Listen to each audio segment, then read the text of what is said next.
If I took this whole bottle of pills, will I ever wake up? When I was a child, I didn't realize what it meant that I preferred to play jacks or jump rope with the girls instead of playing football with the boys. All I understood was that I liked the things that girls like. When we played house, I always wanted to be the mom or the daughter. I just preferred the girls' roles because that was what felt right to me. In high school, I was in an all-boys school, and I was lucky enough to meet some friends that felt like me. It brought me closer to what I wanted to be. I wanted my body to be as close as possible to what it means to be a woman, so I started taking hormone pills. I also secretly kept buying girls' clothes. I was really happy. But as easy as it came, my happiness was quickly taken away once my mom found my hormone pills in girls' clothes. She was furious. She couldn't understand. She couldn't understand why I couldn't be a good son to her. She asked me over and over again, "Why are you like this? Why are you taking these pills? Why are you not like the other boys?" How could I answer these questions? After that, I started believing that if I was no longer around, my family would probably be much happier than they are now. And then I realized I was never going to be able to be happy being how I want to be. It was so overwhelming. I wanted to end my life that day. I had no one on my side. I was really alone.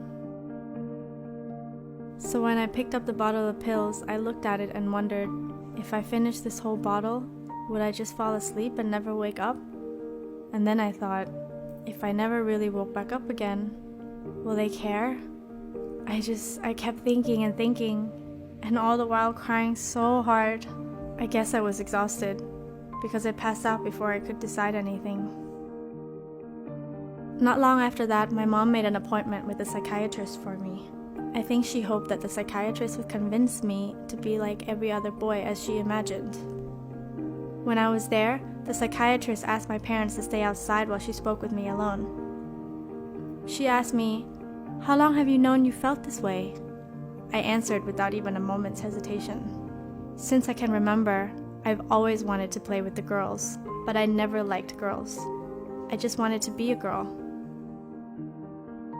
After that, the psychiatrist asked me to wait outside while she spoke with my parents. When they came out, my father walked towards me and hugged me. It was the very first time I ever saw him cry. My mother was also emotional. She said to me, "Okay, let's go home." In that moment, I felt so ashamed of what I am, so I decided that I had to change myself. I didn't want to hurt them anymore. I stopped taking the hormone pills and I threw out all of my girls' clothes. But I knew even then that on the inside nothing had changed.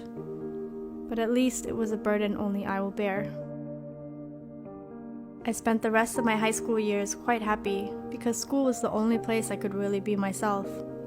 I was always happy and cheerful and funny when I was in school. But when I was at home, I was quiet and I kept to myself in my room. It's not that I was angry or that I hated my parents. I really loved them so much. I just didn't want to hurt them again. I lived my life quite normal. I finished college and I started working. I forgot about everything that happened in high school. But at some point, it came back to me again. I couldn't sleep, I was stressed and irritable. I felt sick and tired of everything. And there was this lingering question that kept popping up in my head. Where is the happiness in life? But I just couldn't find the answer to it. One day I went to my cousin's wedding up country. It was nice, because I got to see a lot of relatives I hadn't seen for so long.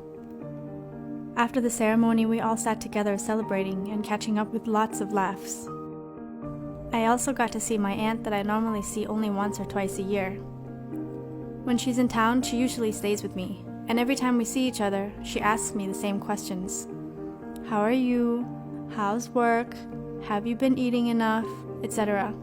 But this time I saw her, she asked me a set of very different questions. Questions she'd never asked me before. How are your parents handling how you are? Do you feel uncomfortable? They may seem like obvious questions, but their impact was so powerful.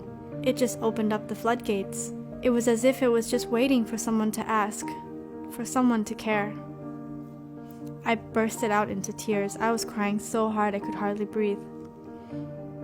Honey, whatever you want to be, whatever you want to do, you can tell me. When you're with me, you can be anything you want to be. After she said that, we talked for hours and hours. I could finally pour out all of the emotions that I had closed off for so many years. They were feelings that I had hidden so far away inside me, I didn't even remember what they felt like anymore. Maybe I didn't want to remember what they felt like anymore. Who do I want to be? Is the person that I am today who I am? These questions just slowly faded away with time. I told her I wanted to be a woman, but some things just aren't possible. She told me that she understood, and that she had known all along what was happening. Every time there was a problem, your father would call me and tell me everything. You know when you wanted to commit suicide? He knew about it, but he didn't know what to do about it. So he called me and I told him just to stay calm. Honey, he loves you so much. He just doesn't know how to help you. But he's always telling me how worried he is of you. Her words brought more tears to my eyes and made me realize a lot of things. After that, we talked some more, and it really made us see things from a new perspective. Then one of my relatives told me that when I get back to the city, I should go and try it with them. Try dressing like a woman. And then she said that maybe my mind would finally be put at ease. I think that in all the time that passed, I must have forgotten about myself. I had forgotten about what made me happy as a kid in my most innocent and genuine state. I could never answer the question that haunted me all my life. Where is the happiness in life? Not until the day finally came. The day that I was going to dress like a woman. To tell you the truth, I felt so shy dressed that way because every part of my body looked like a man. I felt self-conscious and unfamiliar, but I can't remember when the last time it was that I felt so happy. My relatives gave me endless support and encouragement.